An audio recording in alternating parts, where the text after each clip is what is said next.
Reach Mercury Media. For all kinds of digital media production works, our professional team will create the best output. Consult with us today.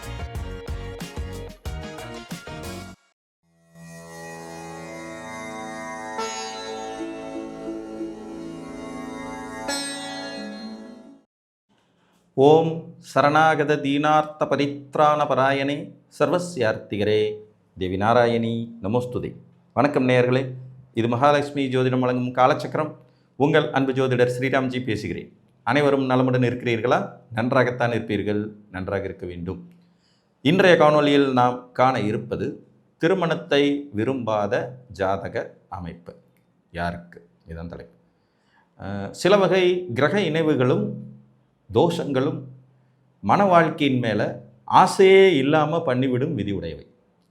கல்யாணமே வேணாம், நான் அப்படியே சிங்கிளாகவே இருந்துடுறேனே, எதுக்கு கல்யாணம் அப்படிங்கிற கேள்வியை உள்ளுக்குள்ளே வைத்து ஜாதகரை கடும் துன்பத்திற்கு ஆளாக்கிவிடும். அதையும் மீறி இவங்க மேரேஜ் பண்ணிக்க முயற்சி பண்ணி பேரண்ட்ஸ் எல்லாம் ரொம்ப சமாதானப்படுத்தி பண்ணி வச்சா கூட அது ஏனோ தானோ அப்படின்னே வாழ்ந்துட்டு எப்போ வேணாலும் உடச்சிக்கிட்டு வெளியில் வந்துடுவாங்கங்கிற மாதிரியான அமைப்பு தான் இருக்கும். ஸோ அது எந்த மாதிரியான கிரகமைப்பு, அது உங்களுக்கு இருக்கிறதா? இருந்தால் நீங்கள் என்ன செய்யலாம்? இதுதான் இன்றைக்கான காணொளியின் தலைப்பு. பொதுவாக திருமணத்தை விரும்பாத நிலை அப்படிங்கிறதுல பார்த்திங்கன்னா சில குறிப்பிட்ட கிரக இணைவுகள் இருக்குங்க. அதில் பர்டிகுலராக உங்களுடைய ஏழாம் அதிபதி கேதுவினால் கிரகணப்படுத்தப்பட்டிருந்தாருன்னா, உங்களுடைய ஏழாம் அதிபதி கேதுவினால் கிரகணப்படுத்தப்பட்டிருந்தாருன்னா, அதாவது ஒரே அச்சில் 2 பேர் இருந்தாங்கன்னா இவங்களுக்கு ஃபேமிலி லைஃப்லையும் மேரேஜ் பண்ணிக்கிறதுலையும் பெருசாக ஆர்வம் இருக்காது. உதாரணமாக ஒரு மிதுன லக்ன ஜாதகம்னு எடுத்துக்குவோம். இவருக்கு ஏழாம் அதிபதி யார்? குரு. இந்த குரு விருச்சிகத்தில் 6ஆம் இடத்துல மறைஞ்சு கூடவே கேது, உச்சம் பெற்ற கேதுவோட ஒரே நட்சத்திர பாதத்திலே இருக்கிறாங்க. அனுச நட்சத்திரம் 2ஆம் பாதத்திலே 2 பேரும் இருக்காங்க. கேதுவும் இருக்கார், குருவும் இருக்கார். இவங்க பார்த்திங்கன்னா ரொம்ப காலமாக கல்யாணம் வேண்டான்னு தள்ளி போட்டுக்கிட்டே வர்ற ஒரு ஜாதக அமைப்பு. அதே மீறி கல்யாணம் பண்ணி வச்சா அது தோற்று போயிடும், இல்லை எனக்கு ஃபேமிலி லைஃப்பில் ஈடுபடுறதுக்கு ஆசை இல்லை அப்படின்னு சொல்லிடக்கூடிய வாய்ப்பு. புரியுதுங்களா? ஃபஸ்ட்டு ஏழாம் அதிபதி இந்த மாதிரி கேதுவினால் கிரகணப்படுத்தப்பட்டிருந்தாருனால திருமணத்தின் மேலே ஒரு ஆர்வம் இல்லாமல் போகும். இது போக ஒரு ஜாதகத்திற்கு வீரியஸ்தானாதிபதி என்று சொல்லக்கூடிய 3 குடையவர், செயல்திறனை குறிக்கக்கூடிய 3 குடையவர், அவர் கிரகணம் அடைஞ்சிருந்தாலும் அஸ்தமனம் அடைஞ்சிருந்தாலும் கடும் பகை வீடுகளில் இருந்தாலும் நீச்ச நிலையிலிருந்து நீச்சபங்கமே கிடைக்காத நிலையில் இருந்தாலும் இவங்களும் திருமணத்தை வேணான்னு சொல்கிற குரூப்பில் தான் இருப்பாங்க. அல்லது திருமணம் தயங்கி செய்வாங்க. அப்படியே செஞ்சாலும் அந்த திருமண வாழ்க்கையை சந்தோஷமாக வாழ்வதற்கான அமைப்புகள் இல்லாமல் போகும். ஒரு கன்னி லக்ன ஜாதகம், இவருக்கு 3ஆம் அதிபதி செவ்வாய், 3 குடைய வீரியாதிபதி செவ்வாய். இவர் கடகத்தில் நீச்சம் அடைஞ்ச செவ்வாய்க்கு அருகாமையிலேயே சனி. 2 பேருமே பூச நட்சத்திரத்தில் வாழ்ந்துட்டுருக்காங்க. 3 டிகிரிக்குள்ளே 2 பேரும் இருக்காங்க. கடுமையான கிரக யுத்தம். லக்னாதிபதி புதன் 7ஆம் இடத்துல நீச்சம். அவருக்கு ப்ராப்பரான நீச்ச பங்கம் எதுவுமே கிடைக்கல. இந்த ஜாதகம் திருமணத்தை முற்றிலும் மறுத்துவிட்ட ஒரு ஜாதகம் தான். 42 வயசு ஆகுது, இன்னும் கல்யாணம் பண்ணிக்கவே இல்லை. கேட்டால் கல்யாணம் பண்ணி என்ன பண்ண போகிறோம் அப்படிமா. ஸோ உங்களுடைய 7ஆம் அதிபதி கிரகணப்படுத்தப்பட்டிருந்தாலும், 7ஆம் அதிபதி கிரகணப்படுத்தப்பட்டு அது கேதுவினால தான், பர்டிகுலராக ராகுவால் இல்லை. ராகுவால் கிரகணப்படுத்தப்பட்டால் 1க்கு மேற்பட்ட திருமணம் பண்ணுற அந்த ஐடியா வந்துடும். கேது மட்டும்தான் சுருக்கிடுவார், இது வேண்டாம் அப்படிங்கிற முடிவை தருவார். ஸோ 7ஆம் அதிபதி கிரகணப்படுத்தப்பட்டிருந்தாலும் ப்ளஸ் உங்களுக்கு 3 குடைய வீரியாதிபதி பலகீனம் அடைந்திருந்தாலும் திருமணத்தின்பால் நாட்டமும் ஈடுபாடும் இல்லாமல் போகும். அந்த நாட்டமும் ஈடுபாடும் இல்லாதனால இவங்க மேக்சிமம் திருமணத்தை மறுத்துக்கிட்டே வருவாங்க, தள்ளி போட்டுக்கிட்டே வருவாங்க. இது தவிர ஆண்கள் ஜாதகத்தில் சுக்கிரன், காமத்தை குறிக்கக்கூடிய, களத்திரத்தை குறிக்கக்கூடிய, மனைவியை குறிக்கக்கூடிய சுக்கிரன் மிகவும் பலகீனமான நிலையில் இருந்தாலும் அவர் ரொம்பவுமே பலகீனப்பட்டு இதே மாதிரி கேதுவினால் கிரகணப்படுத்தப்பட்ட நிலையில் அல்லது நீச்சமடைந்த நிலையில், நீச்சபங்கம் கிடைக்காத நிலையில், கடும் பாவிகளால் சூழப்பட்ட பாவ வீடுகளில் இருக்கும்போது இவரும் திருமணத்தை மறுக்கும் வாய்ப்புகள் உண்டாகும். இது ஆண்களுக்கு. பெண்களுடைய ஜாதகத்தில் செவ்வாய் அவர் கடுமையாக கேதுவினால் பீடிக்கப்பட்டு நீச்சமடைந்த நிலையில், கிரகணம் அடைந்த நிலையில், கடும் பகை கிரகங்களோடு சேர்ந்த நிலையில் பெண்கள் ஜாதகத்தில் இருக்கும்போதும் இவர்களும் திருமணத்தை விரும்பாத தன்மை கொண்டவங்களாகும். இது கிரக இணைவுகளில் வரக்கூடிய 7ஆம் அதிபதி 3ஆம் அதிபதி, ஆண்களுக்கு சுக்கிரன், பெண்களுக்கு செவ்வாய். இந்த அமைப்பில் இது வரும். இது தவிர பார்த்திங்கன்னா சன்னியாசி தோஷம் அப்படின்னு சொல்லக்கூடியதும் திருமணத்தை வெறுக்கும் ஒரு அமைப்பை தரக்கூடியது.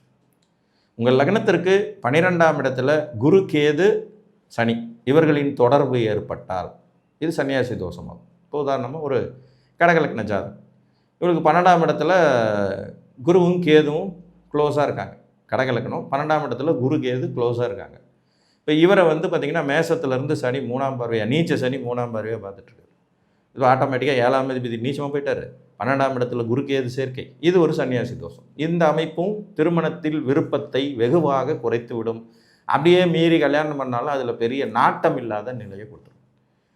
திருமணத்தில் நாட்டம் இல்லாத நிலையை இது கொடுக்கறதுனால இவங்களை கல்யாணம் பண்ணிக்கிறவங்களோட நிலைமை இன்னும் மோசம். ஏன்னா 1000 கனவுகளோட கல்யாணத்துக்குள்ளே வருவாங்க, கடைசியில் பார்த்தா அது நிறைவேறாமலே போய்விடுங்கிற மாதிரியான ஒரு அமைப்பில் வரும். இது ஒரு குற்றம். இது போக பார்த்திங்கன்னா கடுமையான புணர்வு தோஷம், சனியும் சந்திரனும் ஒரே அச்சில் இருக்குது. கடுமையான புணர்வு தோஷம் இருக்கிறவங்களுக்கும் திருமண வாழ்க்கை பெருசாக சந்தோஷத்தை கொடுக்காது.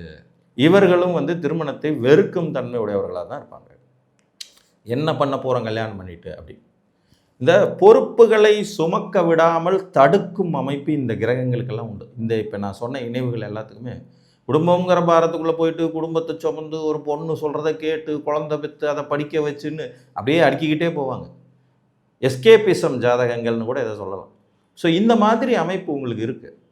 திருமணம் தோற்று போகிற அமைப்பு இருக்குது, அல்லது திருமணத்தை விரும்பாத நிலைப்பாடு உங்கள் ஜாதகத்தில் இருக்குது. திருமணத்தின் மேலே பெரிய விருப்பம் இல்லை, அதை செஞ்சுக்கிட்டு என்ன செய்ய போகிறோங்கிற எண்ணம் இருக்குது அப்படின்னா என்னுடைய அறிவுரை திருமணம் செய்யாமல் இருங்க. இது தப்பே கிடையாது. இன்றைக்கி சிங்கிளாக வாழ்கிறது ஒன்றும் ஒரு பெரிய உலக கொடுமையான விஷயம் இல்லை. காலத்துக்கு தகுந்தாற் போல் நாமளும் நிறைய மாற்றங்களை ஏற்படுத்தி கொள்ளத்தான் வேண்டும். ஸோ அந்த வகையில் திருமணம் செய்யாமல் சிங்கிளாக வாழ்ந்துட்டு போயிடுறது ஒன்றும் பெரிய ஒரு நெகட்டிவான விஷயம் இல்லை. அம்மா சொன்னாங்கன்னு பண்ணிக்கிட்டேன், அப்பா சொன்னாங்கன்னு பண்ணிக்கிட்டேன், சொந்தக்காரங்களுக்காக பண்ணேன், ஆனாலும் எனக்கு அதில் ஒரு நாட்டமுமே இல்லை அப்படிங்கிற பட்சத்தில் நல்ல ஜாதகத்தை முதல்ல அனலைஸ் பண்ணிவிட்டு அதற்கான வாய்ப்புகள் சாத்தியக்கூறுகளே இல்லை அப்படின்னு தெரிஞ்சிச்சுன்னா மேரேஜ் பண்ணிக்காமல் இருந்துடுறது வெகு புத்திசாலித்தனம். புரியுதுங்களா? இன்றைக்கி காலம்லாம் ரொம்ப மாறிடுச்சு. நம்ம 1990களில் ஃபாலோ பண்ண ரூல்ஸ் அண்ட் ரெகுலேஷன்ஸே இன்னும் 2030 வரும்போதும் ஃபாலோ பண்ணிக்கிட்டு இருக்க முடியாது. 40 ஆண்டுகள் கடந்து வந்துட்ட நிலையில் நிறைய விஷயங்கள் மாறும். அடுத்த 10 வருடங்களில் இன்னும் நிறைய மாறும். இப்போவே பார்த்திங்கன்னா ஆணை திருமணம் செய்து கொள்வது, பெண்ணே திருமணம் செய்து கொள்வது, லிவிங் டுகெதர் ஸ்டைலில் வாழ்ந்துட்டு போயிடுறது, பிடிச்சிருந்தா சேர்ந்துருப்போம், இல்லைன்னா தனித்தனியாக போயிடுவோம் அப்படிங்கிறது மாதிரியெல்லாம் வந்துடுச்சு. அப்படி இருக்கிற பட்சத்தில் வம்படியாக வலுக்கட்டாயமாக ஒரு மேரேஜ்னு ஒன்று பண்ணிவிட்டு உங்களுக்கு அதில் மனதளவுலையும் உடல் அளவுலையும் ஒத்துழைக்க முடியுங்கிற எண்ணமே இல்லாத நிலையில் கிரக சேர்க்கைகள் இருந்ததுன்னா தயவு செய்து திருமணம் செய்து கொள்ளாமல் இருப்பதே உத்தமமான பலன். ஸோ இந்த அமைப்புகளுக்கான விதிவிலக்குகளும் ஜாதகத்துக்குள்ளே ஒழிஞ்சிருக்கும். இப்போ குருவின் பார்வை, குருவின் இணைவு, 7ஆம் அதிபதியினுடைய உச்ச நிலைப்பாடு, இந்த மாதிரியான சில விஷயங்களும் இருக்கும். ஒரு பெண்ணோட ஜாதகத்தில் செவ்வாய் டோட்டலாக கெட்டு போயிட்டார். ஒரு துலா லக்ன ஜாதகம் 2-7 கூடைய செவ்வாய் கெட்டு போகிறார், கிரகணம் அடைகிறார்.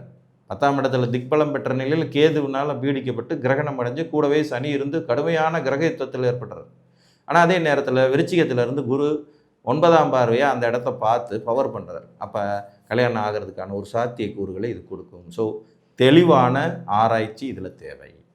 அதில் அந்த உங்களுடைய மனம் சொல்வதை கேளுங்கள். உங்கள் மனசு என்ன சொல்லுதுங்கிறது கேளுங்க. எனக்கு கல்யாணத்தில் இஷ்டம் இல்லை, பேரண்ட்ஸ் சொல்கிறாங்கிற கட்டாயத்தில் நான் பண்ணிக்கிறேன், அந்த ஐடியாவுக்கு வராது. நீங்களே விரும்பி செய்யாத எந்த ஒரு செயலும் உங்கள் வாழ்க்கையில் நன்மையை தராது. இதை நல்லா ஞாபகம் வச்சுக்கோங்க.